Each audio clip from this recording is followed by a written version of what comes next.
Star plus पर telecast होने वाले सीरियल जनक में जनक के खिलाफ बड़ी साजिश रची जा रही है। तो वहीं दूसरी तरफ आने वाले एपिसोड में आप देखेंगे जनक मिमी से बात कर रही होंगी और वो साफ साफ कहती हैं कि जब आप किसी के टुकड़ों पे पल रहे होते हो तो आप उस जगह पर उसके घर में खुलकर नहीं रह पाते, सीना चौड़ा करके नहीं रह पाते। ऐसे में अब यहाँ पर मिमी उसे कहेंगी सवाल कि भाई क्या आप कभी शादी नहीं करेंगी क्या।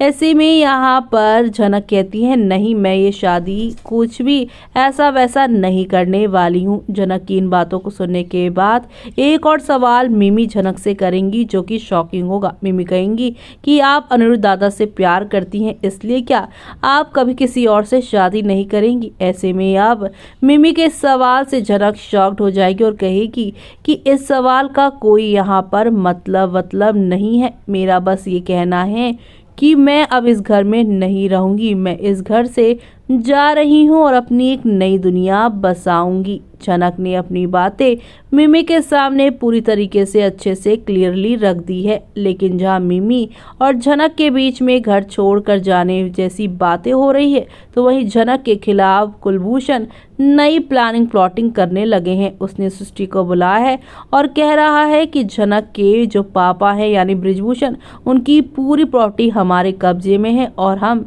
जल्दी उसे नीलाम करने वाले हैं और एक यहाँ पर नकली सा वकील भेजकर यहाँ नीलामी की जो बात है वो जनक तक पहुँचाएंगे ताकि वो उस नीलामी में शामिल हो। और इस बात को सुनकर सृष्टि यहाँ पर सीधे ही कुलभूषण से पूछ बैठने वाली है कि आखिरकार उसे इस नीलामी में बुलाने का मतलब क्या है। तब कुलभूषण कहेंगे कि वो जैसे ही आएगी वहाँ पर वैसे ही वो उसे किडनैप करवा लेंगे।